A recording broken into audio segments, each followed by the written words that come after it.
Good afternoon, everybody, and welcome to the 11th and sadly last session of the summer term 2024 of SunoikisisDC Digital Classics and Byzantine Studies. The topic of today's session is Arabic and Georgian sources for Byzantine and medieval history, and it will be presented by our colleagues here on the screen, Tamara Kalkhitashvili, from the Ilia State University, Georgia, and Nathan Gibson from the Goethe-Universität in Frankfurt, Germany.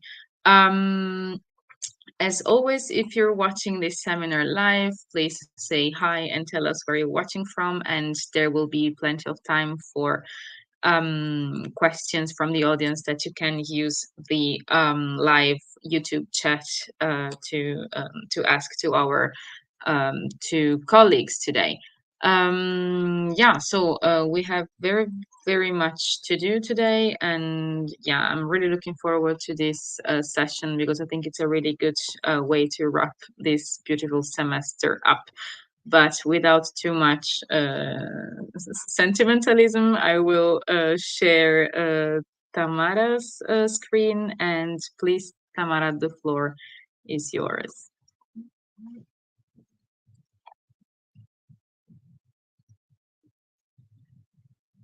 I think you're muted, Tamara. Yes.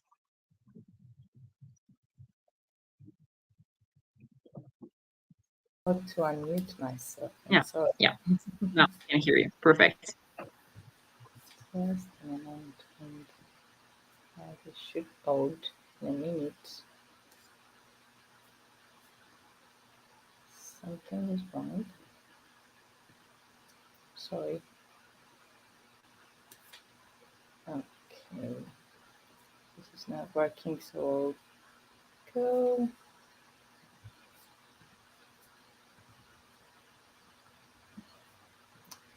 I'll go. I'm sorry, I will really quickly open the PDF. Don't worry. Don't worry. Suddenly the presentation just stopped working.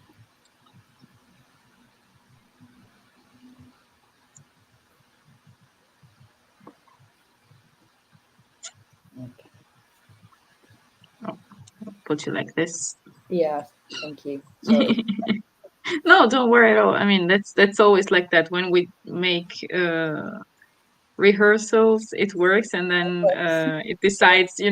But it works without. Okay, wait.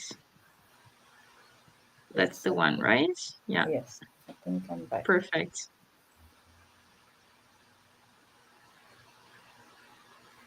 So, in the first part of the session, I will provide brief introduction to Byzantine as depicted in the various earlier Georgian sources, and this include historiographical texts, hagiography, manuscript colophons, and of course inscriptions.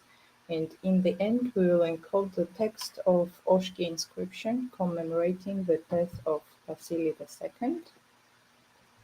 I will just say in a few words that following the tradition of medieval Georgian historiography, modern Georgian historians like archaeologist Otar Kipanidze or classicist Timothy Kalkhitashvili draw a continuous line from the ancient kingdom of Colchis and Iberia to Georgian kingdom and then to modern day Georgia, stating that the relationship with the so-called Western world has always been particularly influential, both culturally and politically, for these earlier kingdoms.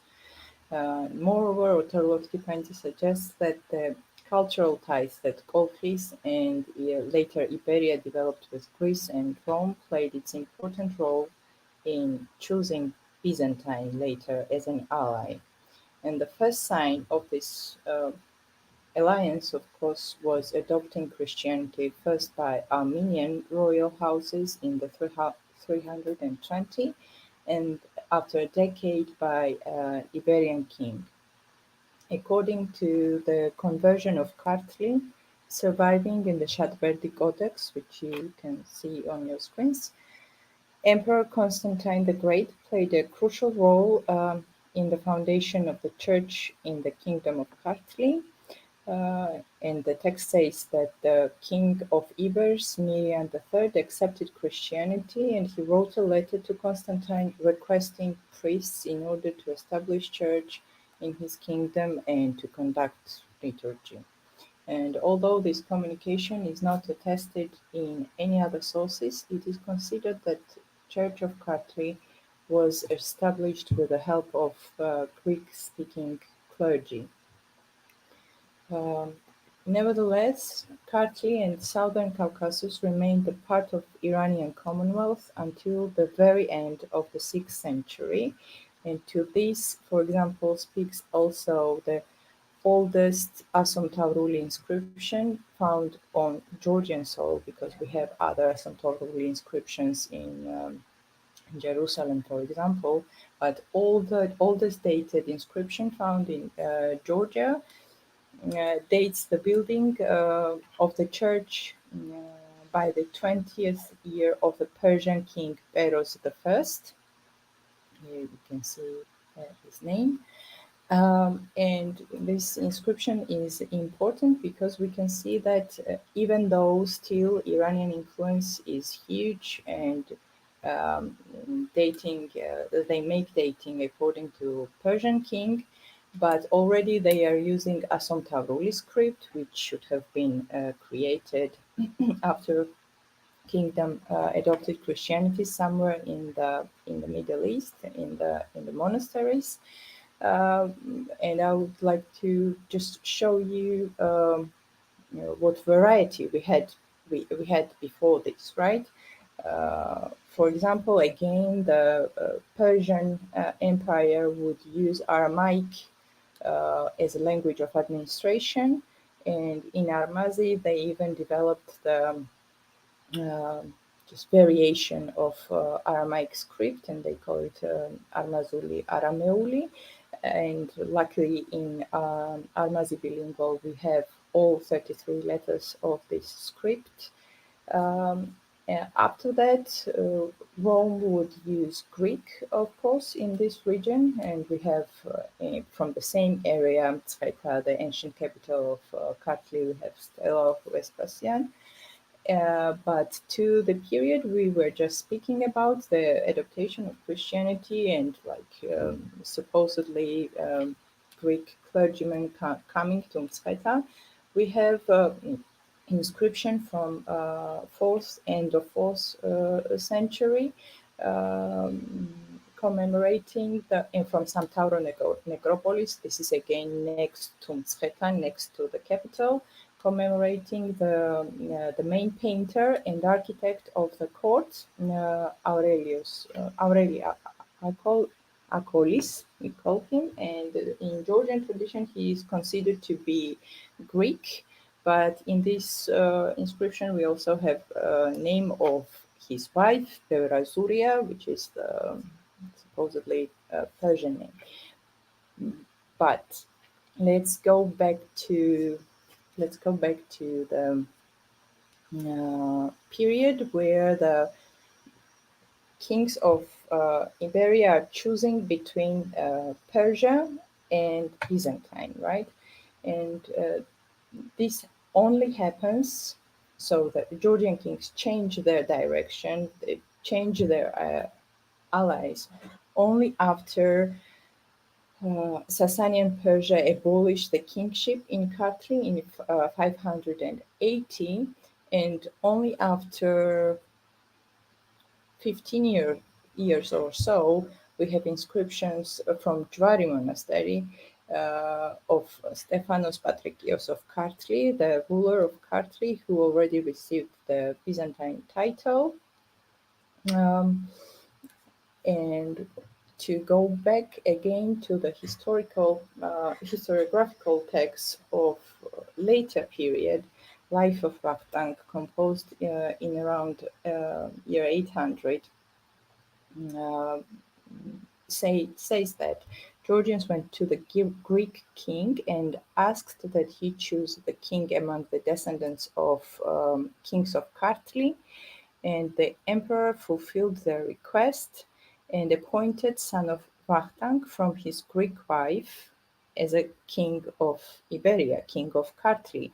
And this was the King Guaram I, who receives the Byzantine title of Kuropalates, which is like very frequent in the later centuries, but this is the first case from the Emperor Mauritius and becomes emperor's ally, and thus starts the Guaramid dynasty. And like as this text, as Life of Vakhtang is composed much later, when already Georgia has very active cultural connections with Byzantine, it is, of course, uh, it is entirely fictional, but the text ends with a final will of King Vakhtang, who says that never abandon our faith and never abandon love of Greeks. But that's like very, very late sentiment.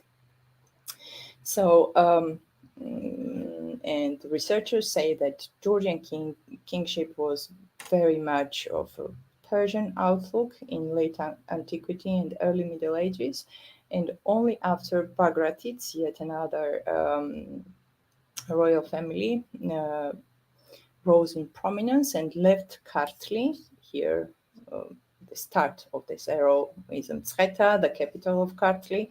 They left Kartli and moved to Dauglarjeti region, which is like one closer to the Byzantine Empire. But the second thing is that they had to move because Kartli and South Caucasus fell under the Arab control in year 654. So Bagratid family had to moved to its political center westward from Kartli, and Byzantine lost its allies in the capital of Mtskheta, and only regained this position in the 9th century. From the 9th century, from this time onwards, Byzantine political and cultural influence spread rapidly in the Georgian-speaking lands, so the lands of Tau and Klarjeti, and from this region is also the Oshki Cathedral, inscription of which we will be encoding later. So Georgian secular, both secular and ecclesiastical elite viewed Constantinople as a sacred city and the center of Christianity, and we can see this from hagiographical texts. We, of course, have earlier hagiographical texts like Martyrdom of Queen Shushanika from 5th century, but they, because of the political realities we just described, do not bear any important facts about the relationship with Byzantine. But after the 9th century, for example, in the life and martyrdom of Constantin Gachi, anonymous author describes the execution of the Iberian nobleman Constantin by Arabs in the first half of the 9th century. And the text is interesting for understanding the scale of the authority of Emperor Mikhail III and the Empress Theodora had in Kartli and in Georgian-speaking lands, let's say so, to which testifies not only the language used for describing the holy kings, so-called holy kings, so the whole God-serving queen and holy queen, but also the fact that in order to further glorify the martyr, the author tells that upon learning about the Constantine's martyrdom, the Holy Kings wrote a consolatory letter to his family members promising protection. Next text, also from the 9th century, but only surviving in its 11th century metaphrastic version from at Iveron monastery of Mount Athos, is the life of Hilarion. This is again the nobleman who becomes monk at a very early age in the same region of Taoklarjeti, and then goes for a pilgrimage first to Jerusalem, then to Constantinople, and then from there to in Constantinople he goes. Uh, so he lives there for 5 years and describes his life there is described in detail. Then he goes to Rome for 2 years, and then he decides to come back with his people, to come back to Constantinople again, but sadly he dies in Thessaloniki on his way back. And what is interesting in this text, so one thing is like description of Constantinople as a center of intellectual life, as a center of Christianity. And the second thing, and there are many epithets like royal city and a holy city and so on. And the second thing is mentioning of Byzantine rulers. When Hilarion arrives in Constantinople, the king, as Georgian text says, was Michael the Third, with his mother Theodora, who affirmed the veneration of holy icons. And again, in the end of the text, when Hilarion dies, the dating is given according to Byzantine ruler, namely text says, in the month of November, on the 5th day of rule of Vasily Macedonian, Basileus I, who received the kingship after Michael. This was the Michael who restored the veneration of icons. And for Georgian author, you can see that for them, the veneration of icons is stressed and very important, because iconoclasm never spread to Georgian-speaking territories, and they were sort of afraid of this thing. So then text describes how Vasily the First helped Georgian monks to establish their first monasteries next to Constantinople. And this is like the earliest hagiographical text describing relationships between Georgian clergy and Byzantine rulers.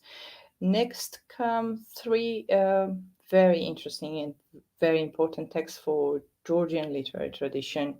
Again, all three are dedicated to the monks who at some point at least lived on Mount Athos in the monastery of Iveron.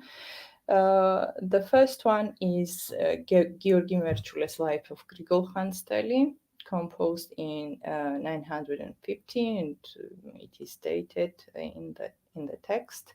And it described revival of monasticism in Taoklarjeti region. And the text reflects how Constantinople became the sacred city and the center of Christendom for Kartvelian ecclesiastics, because before that they had monastery on Black Mountain where they would send monks, but now they slowly moved to Constantinople. Yeah. Next two texts, Georgi the Hagiorite's Life of Ioanne and Eptime and Georgi Mtsire's Life of Georgi the Hagiorite, are very important, because probably we would not have any of these texts if not the revolt of Bardas Kleros, because the foundation of the Iveron monastery is linked to this revolt. In the military campaign, Georgian noblemen took side of Basileus II, and they then received a huge funding for establishing their own monastery on Mount Athos. And there then Georgi the Hagiorite starts this whole new school, so-called Hellenophilic school of translation from Greek to Georgian, and we have numerous colophons describing the realities, how they would translate, and then how these manuscripts would come back to Georgian circulation. And this was the very important stage for developing Georgian literacy at all. So yeah, and here already we can see only in the colophons, for example, Alaverdi Gospel, which and is dated with the 11th century. We can see how again the monks are mentioning the Byzantine rulers, but also they mention for that time very recent visit of their own king to the Constantinople, and his new Byzantine title Nobilissimus, which he received in that year. So this shows how frequent and how live these connections were. We also have, for this period, we also have inscriptions, in earlier period, we also have the mention of Emperor Justinian, and from the same period, we have inscription mentioning the revolt of Bardaskleros. So, and also yet again another colophon mentioning the life of Georgian monks on the holy mountain of Ulumbo, Olympus, and their lavra of Grania, where they were translating again from Greek to Georgian. Like Monk just describes what was the situation during the revolt and how youth rose up against one another and slaughtered each other and so on. And lastly, let's quickly move to the inscription of Oshki, and let's try to encode it, or at least I will show you how the encoding for this inscription works. So the earliest print edition of this inscription is from 1905 by Eftimetar Aishvili, and 4 English translations. So you can see in the description of this session. So the translation is by Georgian authors, and the text says that the passing away of the self-governing sublime king of Persians, meaning the Greeks, Basil, happened when Koronikon, this is the Georgian dating system we'll shortly discuss, was Sme in the month of December, Ib, which is 12, on Sunday. Let Lord establish his soul where the sublime kings are. So this means that Georgian text gives different version of the date of the death, Basil's death, because in every other source it's 15th of December. And now let's shortly see what this Koronikon is and come back to the text. Koronikon is a Georgian dating system adopted in 781 by King Ashot the First of Iberia, the one who moved to Dalgarjeti region, and it starts 5,644 years BC and consists of 532-year periods, so-called Moktseva. Literally, it means turn back.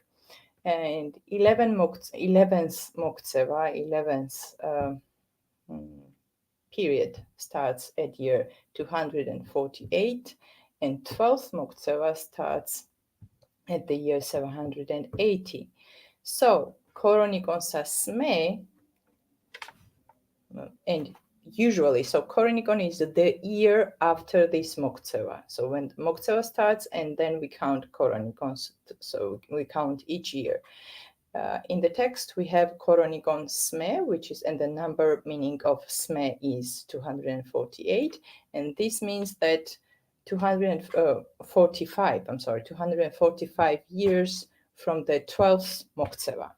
And that's the problem usually with the Georgian inscriptions or Georgian manuscripts with dates, that you have to usually the number of Mokhzeva is not specified, so you have to count and you have to detect which Mokhzeva is it. Is it 12th? Is it 13th?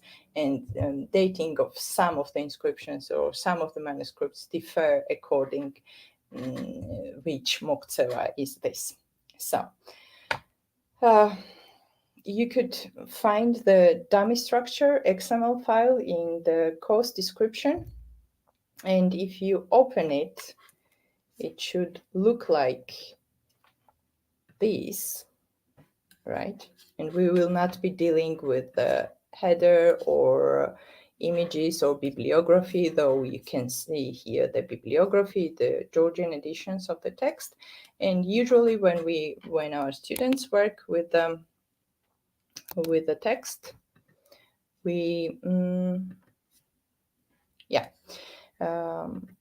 I usually give them text in the comment section so they do not lose track what they have already encoded and what they have to encode now.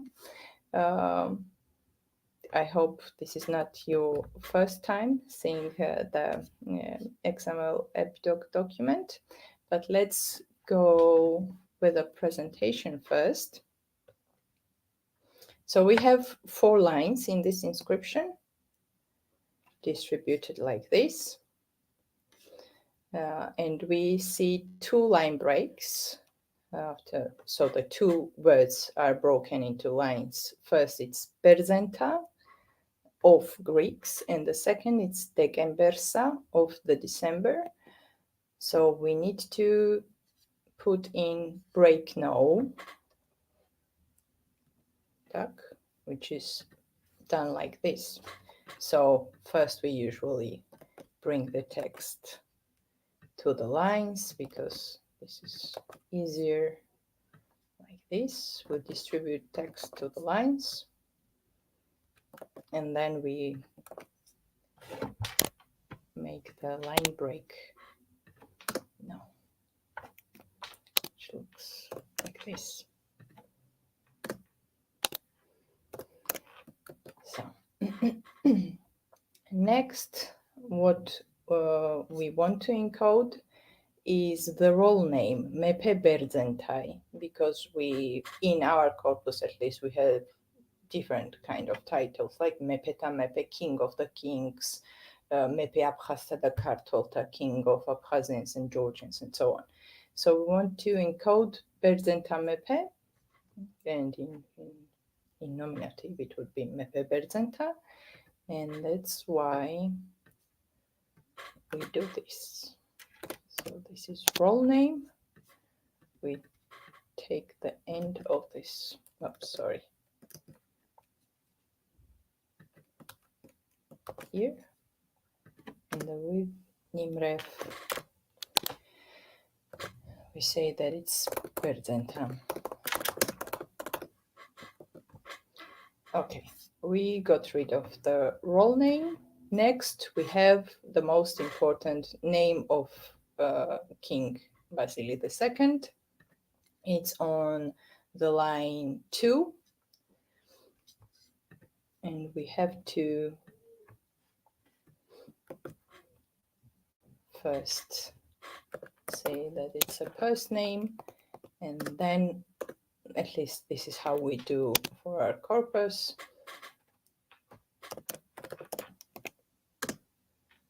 and then we indicate key. So and we can reuse this key in every other inscription. We meet Vasily, and I will show you how we use this in case of, for example, King Tamar.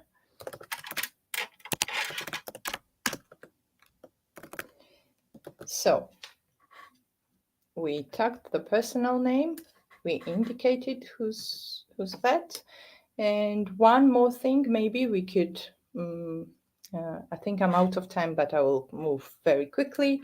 Let's do the expansion of the name Vasily. The whole word goes into expand tag. The letters visible on the stone go in abr tag. So B, S, and Li. And expansions go into X.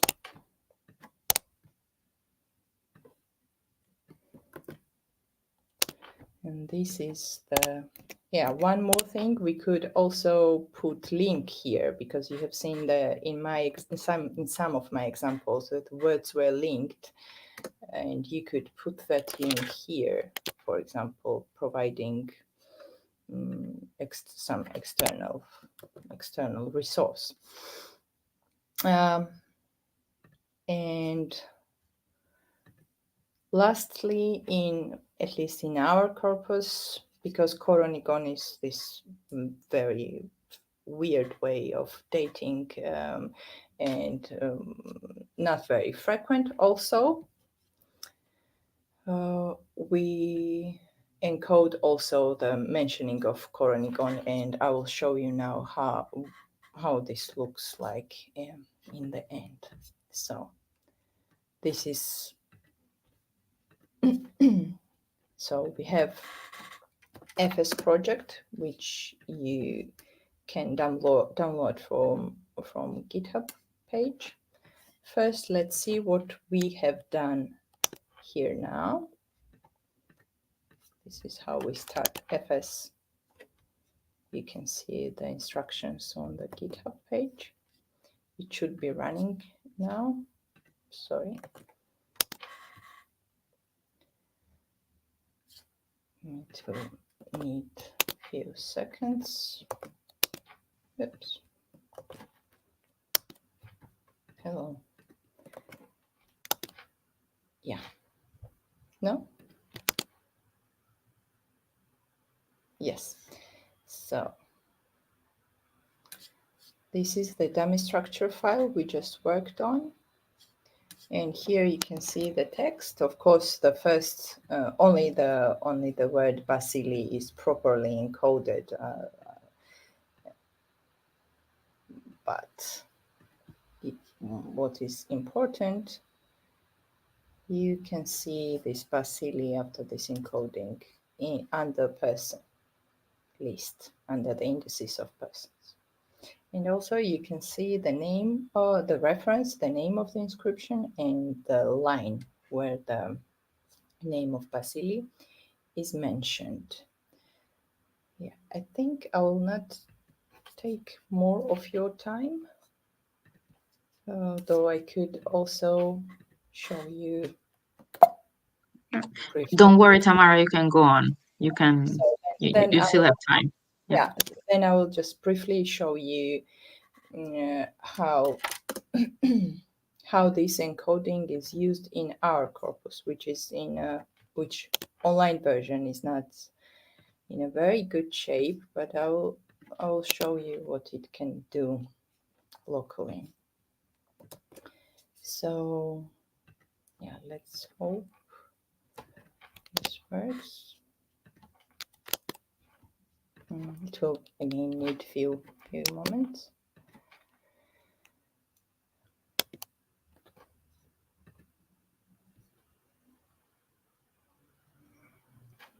Yeah, so for example, the encoding I just showed you for Hanmedoba on the search page.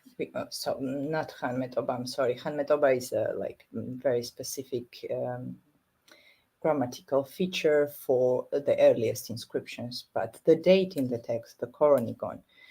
After the encoding I just showed you, we can see all the Koronigoni inscriptions with a date in text inscriptions.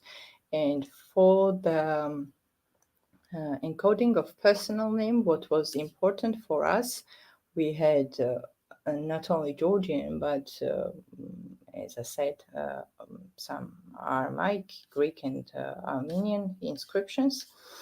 And particularly interesting for me, at least, was to encode in the same way for both for Greek, Georgian, and Armenian sources, and see in the index pages what would come up. Of course, we know that, like in Havbad inscription, we have mentioning of King Tamar, but here, for example, you can see in line Georgian inscriptions and then Armenian inscriptions.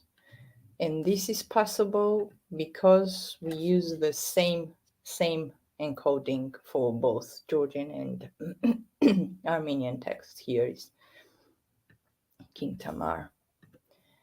Yeah. And here again, Georgian text of King Tamar. Yeah. So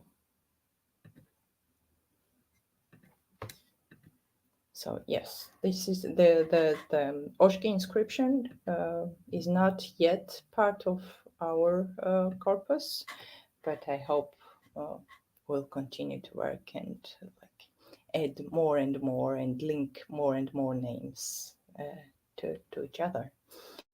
Yeah, this is the end of my presentation, and I'll be glad to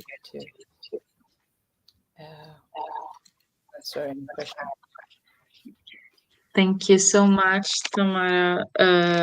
And yeah, I'm sure there will be questions at the end. So I think that now we can leave the floor to Nathan, and yeah, please. All right. Well, I'm happy to be talking to you today about Arabic texts and entity tagging network extraction in Arabic texts. So I won't talk very much about the historiographical considerations with the Arabic texts themselves, because I'd like to show you some things that you can do with tagged persons and networks that might apply to other languages besides Arabic.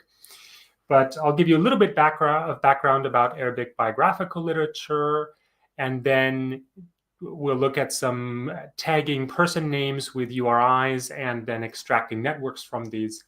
And ultimately, I'd like for us to reflect on how to interpret the results of these networks.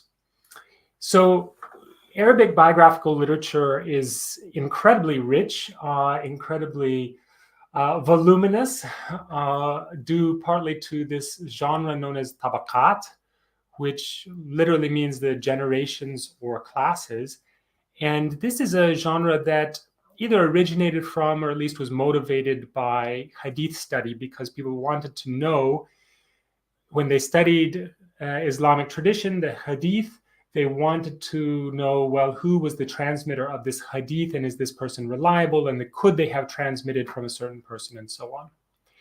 But this genre expanded to include other types of things and was used in other ways. So perhaps interesting for you might be the tabaqat works on the transmission of Greek sciences, which include Said al-Andalusi in the 11th century and Ibn al-Qifti in the 12th to 13th century. But what I've worked with especially is the tabaqat work of Ibn Abi Usaybiya. Excuse me. Oh yes, there's also Ibn Juljul in the 10th century. So Ibn Abi Usaybiya, I'll call his work The History of Physicians. It actually has a longer name that doesn't translate well into English, Uyun al-Anba fi Tabaqat al-Atibba, which means something like the choice accounts of the classes of physicians. Ibn Abi Osaybia was a Syrian physician who died in around 1270. He worked both in Syria and earlier in Egypt. And he included about 420 biographical entries about physicians and scholars from antiquity until his own time. So some of these entries are super short, just a short paragraph. Others of them are several pages long, so they're very different in length. And the interesting thing for my own work, because I'm looking at some of the interreligious networks, is that he includes Muslims, Christians, Jews, Samaritans, Zoroastrians, Hindus, people from many different religions in this work. And the overall structure of the work goes through chapters 1 through 8. He proceeds more or less chronologically. So if you're interested in how Greek antiquity, the medicine and the sciences of Greek antiquity were perceived in the Arabic-speaking world, those first few chapters are interesting to look at. And then chapter 9, he devotes to the translators of Greek materials into Arabic. And then from chapters 10 through 15, which is really almost about 2/3 of the work, he goes through region by region and discusses Iraq and Al-Andalus and Egypt and so on. This work is available now in an open access TEI edition with Arabic edition and English translation. This was made by Emily Savage Smith and colleagues in 2019. It came out in 2019 to 2020. So fantastic 5-volume print edition with online open access available. Now, before we look at how to tag some of these names, I first need to mention something about Arabic names if you're not familiar with how they work, because Arabic names are extremely flexible. And so first you'll have a personal name. Well, this is not necessarily the first element in the name, but let's start with the personal name. So you might have Yusuf, for example.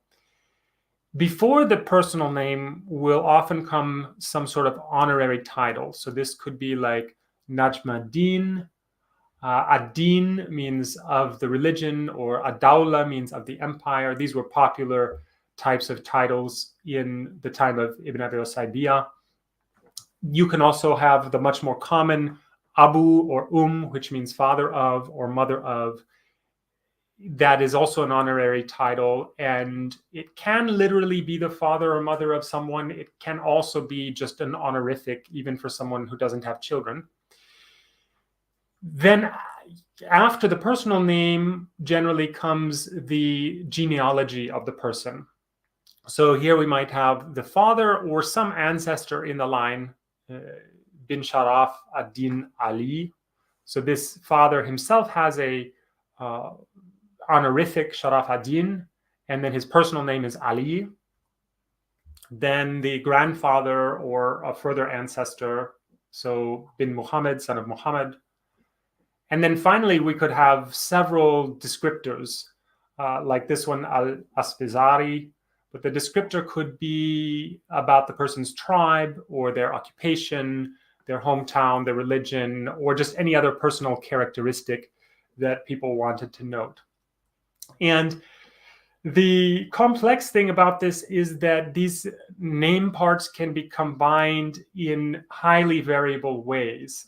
So what I'm about to show you is something that theoretically could be done with some named entity recognition automatically. The tricky part about that is the ways that these parts of the name can be left out or included in variable ways. So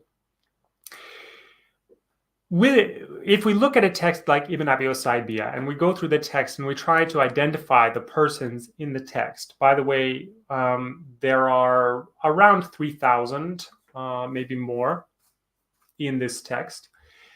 So if we tag the name of the person in the original text with a URI, then the advantage there is we can preserve the version of the name in the original text. And so instead of taking this name and then trying to put it into some database and trying to preserve all the variants of the name in the database, if we're just tagging it with the URI, we can preserve that original version. And we can, because the URI is a unique identifier, we can also index the persons using that identifier. So here would be an example where in TEI, we're using, the person name element, and then the URI as a ref here, a ref attribute.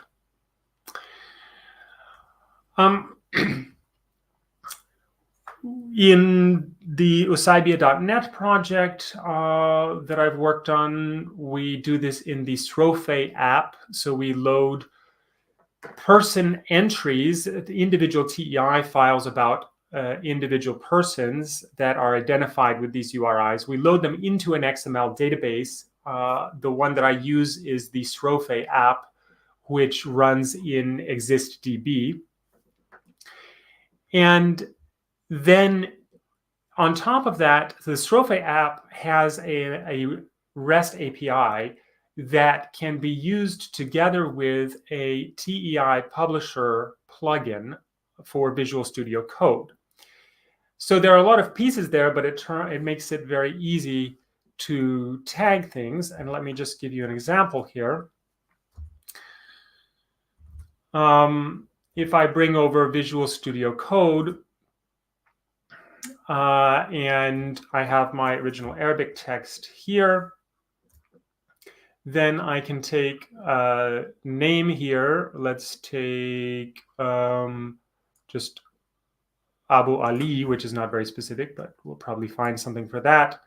And I open up the TEI publisher tools, but this is the version of it that we've connected to the usaibia.net API.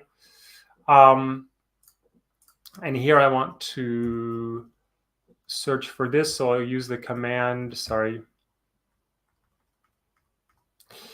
the command Shift-E or Control-Shift-E. And then I find a whole bunch of people, a whole bunch of results for Abu Ali. Not surprising because that's not very specific.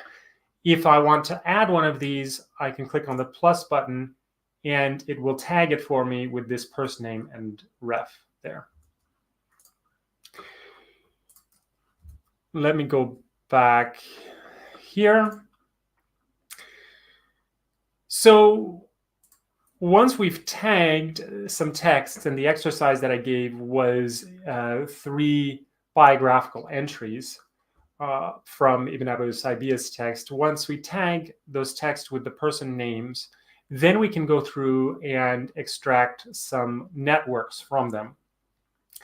And here we have to think about what are we going to do with the networks, what kind of results do we want to get from them, and what kind of inferences might we draw from them. So we could do on the most basic level co-occurrence, which means which people are mentioned, which persons are mentioned together with which other persons. That's what I'm going to show you right now, but we can actually do some other kinds of course. So I think you talked earlier in your course about factoid prosopography, and Dan Schwartz has developed a means of doing this in TEI, where we, for cases where we want to study the text more carefully and work through a fairly time-consuming process of creating factoids for each of these relationships between people, then we can do that. And the advantage of that is that we can really specify the type of relationship, the time period, and all of these kinds of things, and really get specific with the network that we're creating. And from this text then that's tagged with these person names, we can extract what in network terms are called nodes and edges. In this case, we're going to use persons as the nodes and edges as the things connecting them, or the relationships between them. in this case, very simple relationships that are just this person co-occurs with this other person, or is mentioned together with this other person. How do we do that? Well, first, we have to take our tagged names and get them into a network table. And on a very basic level, a network table looks like having a node identifier, an edge attribute, and then another node identifier. I'll show you what I mean here. You could do this in a lot of different ways from the XML file that you have. If you have this XML file that has these person names tagged, you could do that in various ways, but the way I'm going to show you is with an X query here. And what this X query does is it basically grabs the person URIs from this file that they're tagged in. It looks for just the unique person URIs, so no duplicates. And then for each paragraph, it says which URIs are in this paragraph. And now I'm going to connect them, each of the URIs that I find, to each of the URIs after that, and then spit this out as a relationship table, which looks like this. So we have a URI, then we have a comma, then I included the, as a relationship attribute, I included the section where the person is mentioned, the paragraph number where the person is mentioned, and then the other person in the relationship. What I can do with that network table then, I can import it into Cytoscape or another network visualization program. I know Gephi is more popular in the humanities, but for various reasons, I like Cytoscape. So I'm going to import this network. I'm going to select this CSV file that I have and then create new network collection. And here I'm going to say that the first URI is a source node, the second URI is a target node, and the one in between is an edge attribute. I click OK, and then I get a complete mess that I can't interpret. What is going on here? Well, for one, we don't have any nice visualizations. We haven't adjusted the style at all. And for another, we only have the URIs. That's not a problem because these URIs are unique identifiers. So I can import more information about those URIs. So for example, I have a spreadsheet where I have more information about those persons and they're keyed with the URI. So if I go to import table and I open that up and I say I want to import it into this network, and the URI, first I have to go to advanced options. This one happens to be separated by semicolons, so I'm going to adjust that. And then I'm going to say the URI is the key column. I have a name, affiliation, number of occurrences, and the entry that it occurs, that the person has a biography in. I press OK, and now you see that it's changed to the names. I can make various other style adjustments here. I'm going to use, I like the curved style in Cytoscape, and to work from that, I'm going to need to spread these out a bit. So I'm going to, go to layout tools here and spread them out a bit like that. And then I say, well, I want to see some network topology. So some things like centrality, which persons in this are central to the network. So I'm going to go to Tools, Analyze Network. This is not a directed graph, meaning the relationships are the same going both directions. And now I get something that's looking more interesting. That's also because I have here set that the font size is going to use this attribute of between centrality. And I want to actually adjust this here. So I'm going to turn it off and back on. There we go. Now I get a more even distribution. I've also set here that I want the color to be according to the affiliation, the person's affiliation. So we have Christians in red, Muslims in green. Yellow is supposed to be other, but it's not. Let me change that here.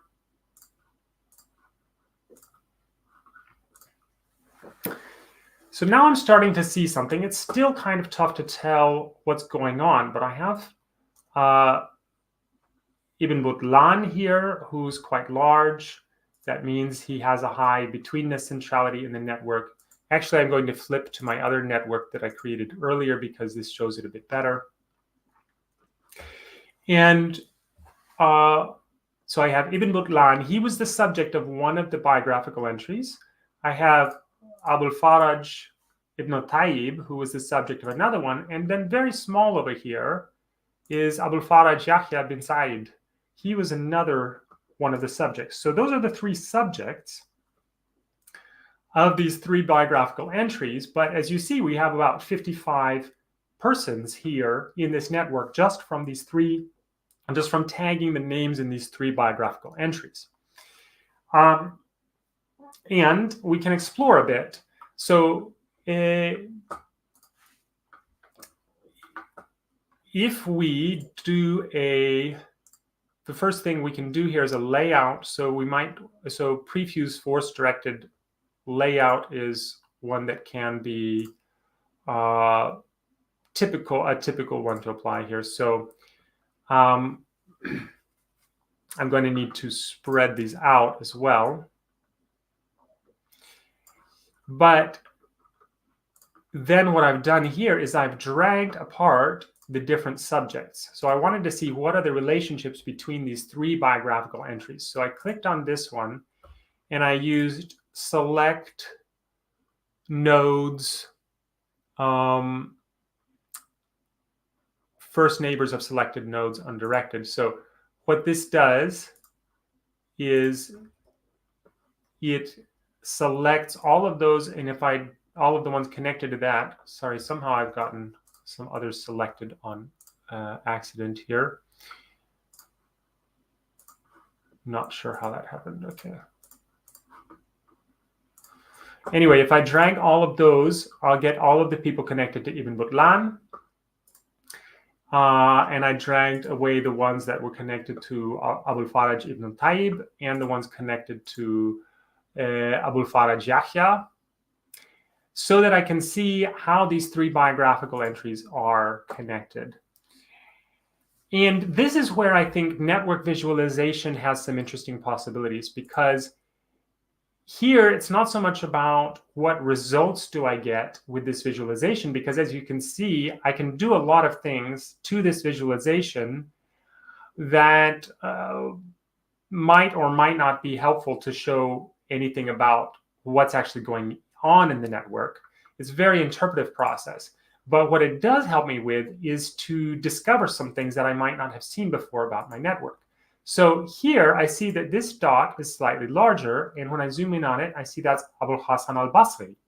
Oh, that's interesting, because he seems to appear in both of these networks of these two people, these two physicians who were colleagues. And then I can go back to the text and say, well, where does he appear in the text? And why does he appear for both entries? And I see Abul Hasan al-Basri here in the text, and in 1037, the biography of Abul Faraj ibn Tayyib. And then I see him again in 1038, But here he's called Abul Hussein al-Basri. So actually, this should be a clue to me to investigate, are these actually the same person?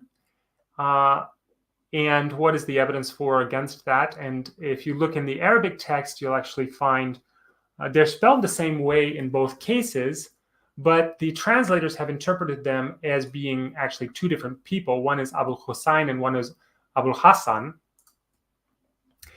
So this network visualization has given me an interesting project to investigate whether Abul Hassan or Abul Hussein al-Basri actually is a connecting figure for these two subjects of the biography, of the biographies, and whether it's the same person or not. There are all sorts of other people that they have in common as well. And you might ask, okay, why are there so many people mentioned here? And again, that sends me back to the text to see, oh, there's a list here where Ibn Butlan is talking about all the different physicians who were active at his time and who died in a certain amount of time. And in the case of Abul Faraj ibn Tayyib, there's a list of, where is it?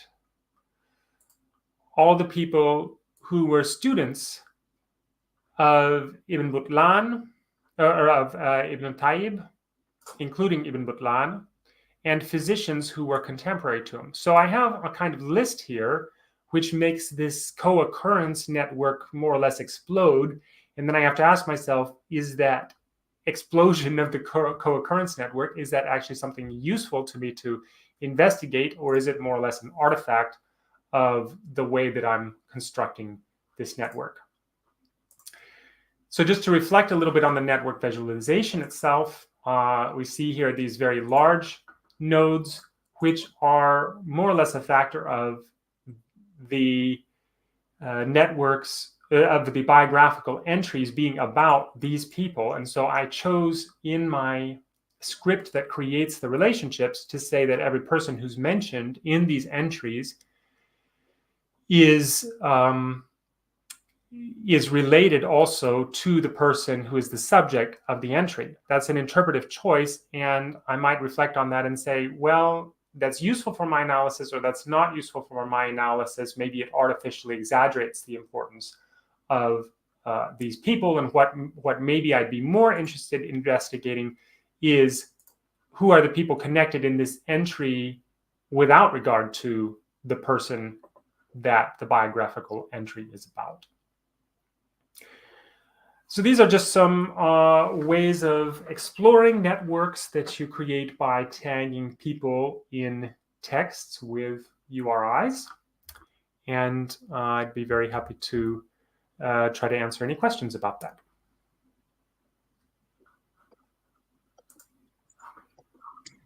Thank you so much, Nathan and Tamara, and also it's very, very interesting and so much to discuss in both papers. Thank you so much for that. So without further ado, I would ask the audience if you have any questions either for Tamara or for Nathan, and yeah, before we monopolize the conversation, let's ask to our nice audience back home.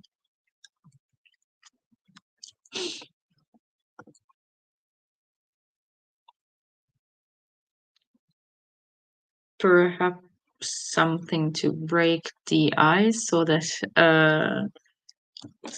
people, take courage in their hands and ask questions. Would you, I don't want to monopolize the chairperson authority as always, but Monica, do you have any question before I start? Oh, please go ahead, Martina. So I actually have several, but I will start with a question to Tamara. I was very perhaps I didn't catch it, but I am interested in how you use the role name in your inscriptions, because I quite didn't catch it. Could you please repeat that 1 second? Yeah, we just have a tag. So I'll open up again the corpus Okay, perfect. and show you how it looks. So, am I presenting or? No, you're unshared. Sorry. Yeah. So, here it goes. Oh, wait, there you are. Yeah. So under the indices, there are Mhm. roles. So you are interested in output or the encoding? In both actually. So what exactly do you tag? Do you tag like um We tag the mention of the role? we tag the titles because again, as with the persons, the idea is to show how in South Caucasus they would use that how these titles would come in and go out, like Ilia, for example, which is the Persian title, and then later to show how it was used both in Georgian and Armenian sources, maybe, and when it starts and when it is then changed by the Byzantine titles. So Oh, that's okay. um, yeah, maybe here. So for example, if you have the Patrikios Nathan, It Patrikios will be tagged as role name. will be tagged as a role name. And not the name. I mean, not the first name, the role name. So the name of the title, pretty much. Okay. Title will be tagged Mm, separately also, just to have the list of the to have the list of the titles, because okay. we are interested in a different, and there are like, even for the king there are You know, yeah, yeah, uh, yeah. variations, and Mm-hmm. that's why we are doing that, to see that. Yeah, Yeah, that's that's very interesting. And so what would be then the difference? I'm asking because also in our project mhm. we do have a lot of offices of dignities and of titles, meaning like epithets more or less. I mean, yes, we are dealing, as you know, with Byzantine seals, so since this is like literally the curriculum or the business card of the person who was sending the letter, they had to write pretty much whatever they were doing at that time. So we have, for example, over 5 lines, I don't know, 4 title or something like that. So we had to separate, and that's why I'm very interested in how you are, let's say, separating things. We have offices like ecclesiastical, military, and civil. Then we have dignities, so what normally you would call titles. And then we still struggle on the denomination, because it's titles would be misleading in that case. Like epithets that are actually not official, if I can say, titles, but are the ways of calling someone. Like magnificent Um, or something, right? exactly. So how are you, and if you are like separating all of these occurrences, if you have them, and yeah, because I mean dealing with inscriptions is quite similar in that case. Yeah, for now we have unfortunately everything together. From the beginning we separated the like public offices and clergy, but for now we have, but then it would go in the same indices page, so we have everything now together. As for the complexity of the title, we do not include epithets in the role name, but if Mm-hmm. the if the like if the title of the king, for example, king, and then comes the list of the tribes, there can be like 11 tribes, like, and not only Georgian tribes, right?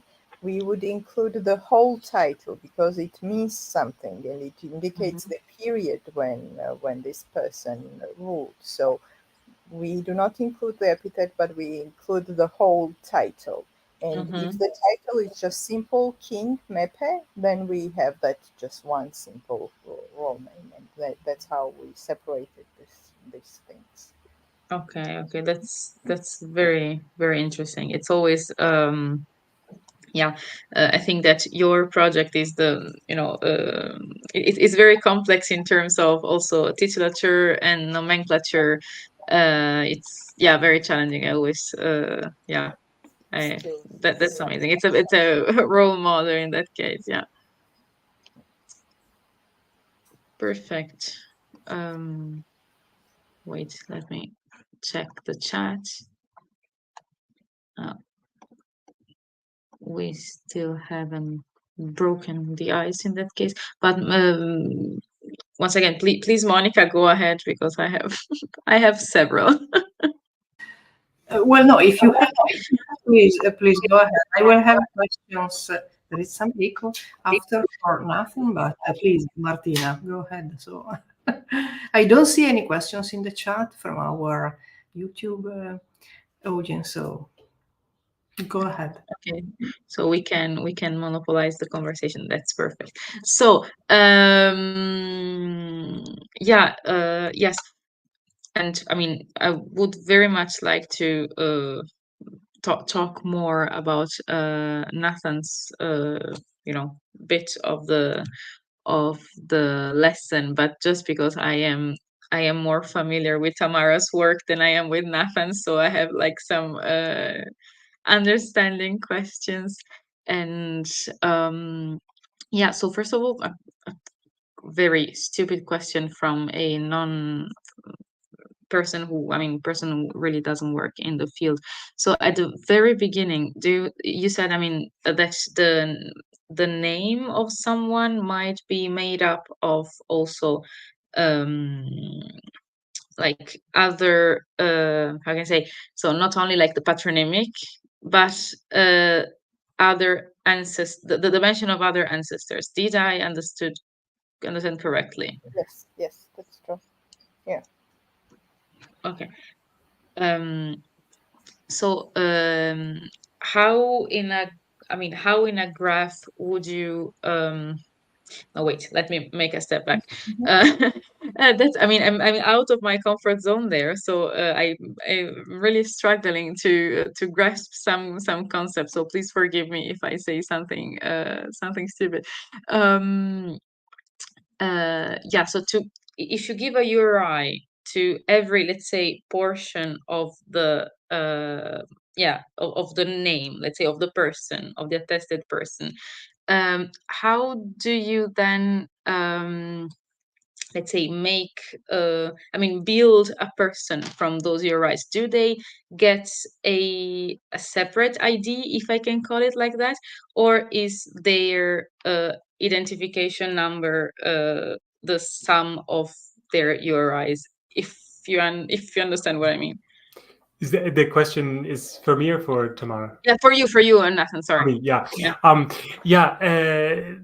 So we're not actually doing onomastics.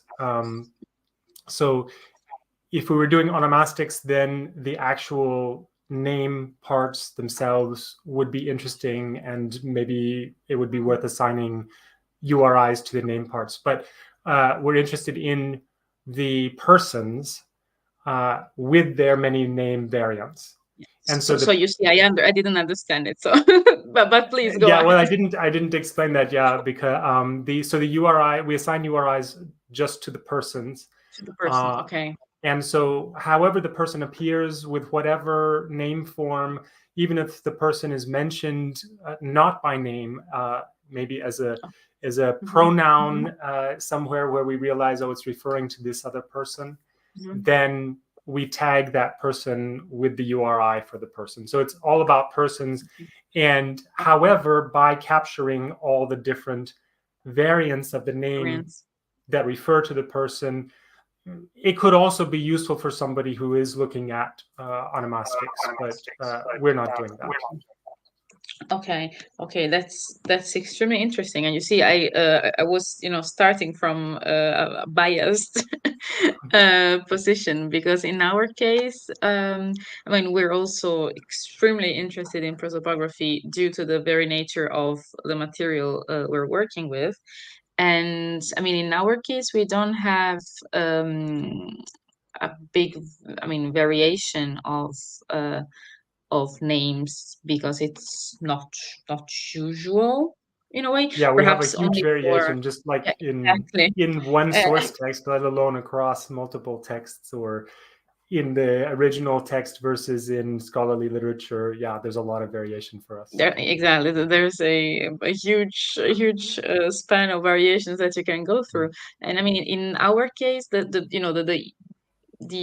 only possible example that I can, parallel that I can find in Byzantine, not only sigillography, but Byzantine history in a way, is for personal names of foreigners that you have, in their, let's say, mother tongue, and then the Greek variation, and then many further variations that you might find on, I mean, different media, for example, seals, just to name one, which is close to home. But so going back half a second, so you you assign a permanent, let's say, point to every person in a way. So we okay, and that's yeah, I'm asking. I mean, I will just take a step back. I'm sorry. I'm asking, and to explain why this long question. We have been dealing lately very much with prosopography in our project, and we came to the conclusion that if we were to handle also all the prosopographical data that come out of our project, whose aim is to publish unpublished lead seals, then this would be another project. Because in our case, so that's why we stuck to onomastics in a way, because I mean, just to give a sigillography 101, you have a seal where you have, I don't know, in the best case scenario, Lord help your servant John, and you can have thousands of them, and you are really never sure if this. I'm really, I mean, I'm not saying this the correct way, but please understand what I mean. You are never sure if these 100 Johns are 100 singular persons, or one or two or whatever. So and it is particularly difficult because they tend to be very, I mean, the objects tend to be very similar, even if it's not a mass production, they tend to be very similar. So if we were to tackle also this, then it would be another project. And also, since we also use FS, as Tamara know very well, we were also, before the challenge, how do you look for seals? I mean, how should our faceted search look like? Of course, we have people whom we know, for example, Alexios First Komnenos. But if I want to look for the seals of Alexios First Komnenos, do I need like a facet? Give me all the seals pertaining to Alexios First Komnenos. Why should we handle Alexios Komnenos in a different way than we handle John, the X person that we find on 100 seals? So, long story short, we came to the conclusion that we do onomastic facets. We don't do prosopographical facets. So this very long talk to tell this, so that if you want, it's a kind of quite democratic approach, that if you want to look for Alexios Komnenos, you have to go to the personal names and say, give me all the Alexioi, and then on the surname or person, family name facet and say, give me all that, within the Alexios facets are called Convenors. And yeah, because I mean, even if in some cases it is straightforward to say that, person with ID, I don't know, whatever is equal to the other one, is same as the other one. In 99% of the cases, it is a very big scientific endeavor that really cannot be done, let's say, as a side hustle. So that's why I was very interested in the URIs. And also we are not giving IDs to the people, because if we can't pinpoint the identity of anybody, then how do we give IDs? And we came to the very happy conclusion that the person is for us the seal issuer. So he or she is intrinsically tied to the seal they issued, and they are thus identified with the seal ID. Yes.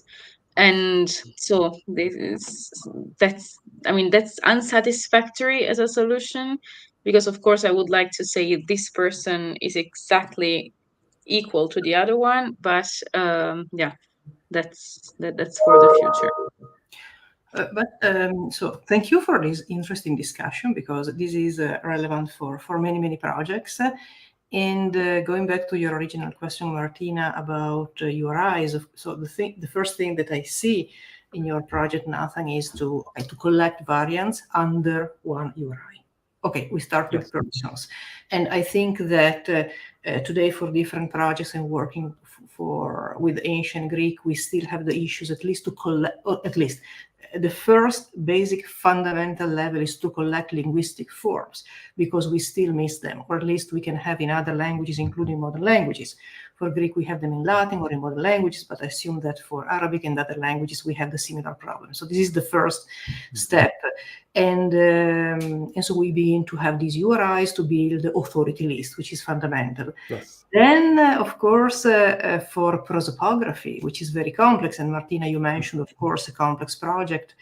I see prosopography as a sort of structured onomastics, in the sense that, of course, we can have a problem of identification. So maybe we can have two forms that are the same, but then we can, identify these two forms with different people, which is one thing. But the other thing is to relate these persons, and then we begin to build a prosopography. So, of course, this is the further step, to build relations among named persons, and then possibly, of course, distinguish among. Maybe in the first level, we can begin.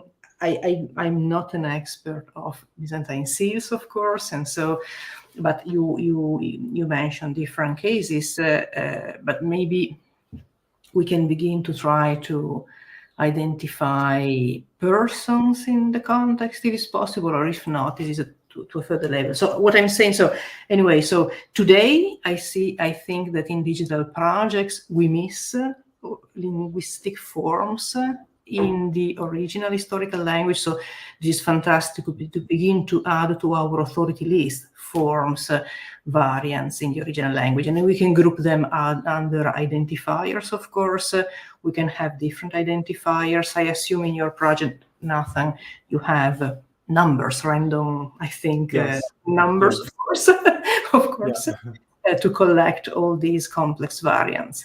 And then also for a network, maybe to relate them if we want to create a prosopography.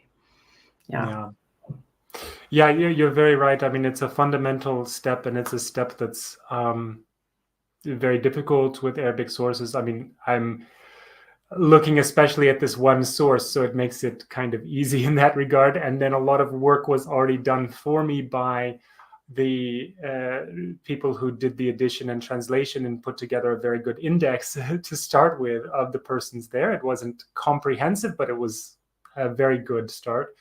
So, but with Arabic biographical literature, if you're interested, you might take a look at the Onomasticon Arabicum project. which has collected a few tens of thousands of entries. They're more or less person entries, mostly, with the way the person is referred to then in different texts, but there's some sometimes the entries for the same person, sometimes the same person gets more than one entry. Anyway, it's a project that's been going on for decades, and it's a lot of effort. So, but I think there's an interesting, for Arabic, there's an interesting possible place to connect these two approaches, which is the documentary text, because there is a minor overlap between some of the persons mentioned in documentary texts, like in the Geniza archives, and persons who are mentioned in historical texts. So in documentary texts, you would pursue much more the approach that you're talking about with this sigillography, where most of the time you can't identify the person further. But there are some cases where you can. And that can get, of course, really interesting. And then you get into the thorny problems of, what about if you're not sure of the identification, which for us, what we do is an approach that was developed originally in that I learned originally in the Syriaca.org project, which was to say, we have this person who's identified in this way with these characteristics here, this person who's identified this way here. They have two separate URIs, but we have a relationship between them to say these are possibly identical, or even that these have been historically conflated but are different people, and so on. Some relationships that have to do with identity between URIs in cases where we need multiple URIs. Yes, of course, the risk is that this is a never-ending. Fortunately, I mean, this is our job, because our courses, of course, are open for many interpretations. And I think one thing, if I can add a comment, you mentioned indexes. Of course, we have in printed editions, in critical editions, these tools, they are fundamental. But I think that the work we are doing now, adding these forms, is a bit different, in the sense that, of course, we can add more, but also the approach is different. It's another interpretation, of course. In many cases, of course, the goal of an index is to try to collect every form, but not in every case.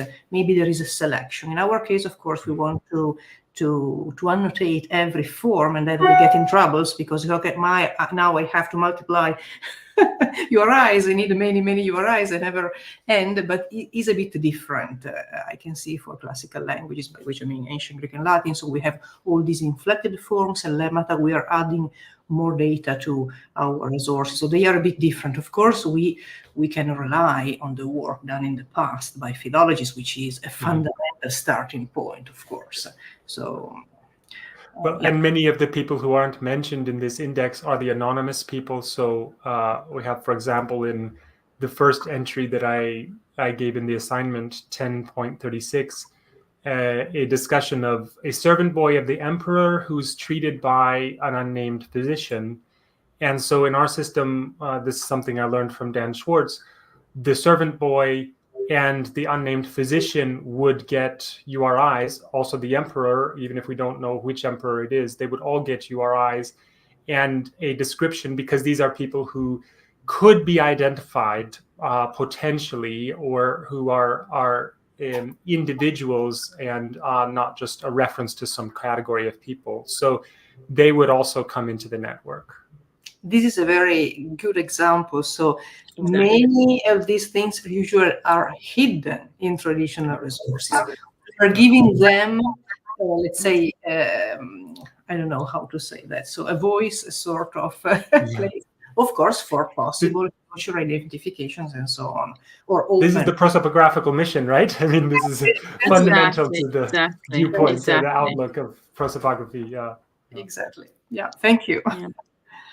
Yeah, That's really really amazing. And also, I mean, what I love about prosopography is that really you try to give the voice and prominence to to people who went pretty much unrecorded in the sources in a way, so that's always noble. But since you, Nathan, just mentioned the exercise, I think I will jump in on that and remind my students in this summer term 2024 and all future students that will reuse this lesson that the exercises are at the bottom of the very nice session page on GitHub, and that they are not optional for if your tutor told you so. And yeah, I would say that it's 6:30.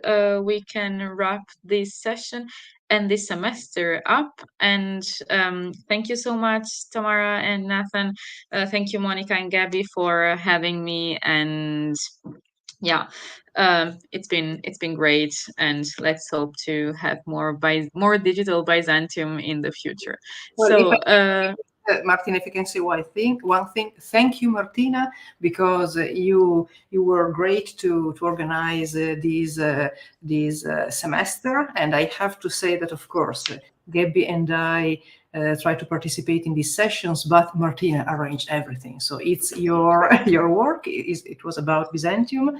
And of course, thank you to our guests, including Tamara and Nathan, of course. Thank you for joining Sunookisis. And it was great to have this semester about Byzantine studies, because we missed that. And we hope that we will be able to organize something similar in the future. Next year, we will see. But anyway, really, thank you. Good job. Thank you so much. And so, bye-bye. See you hopefully soon, and enjoy the rewatch of this session. Bye-bye. Thank you, Martina. Thank you all. It was a privilege. Bye-bye.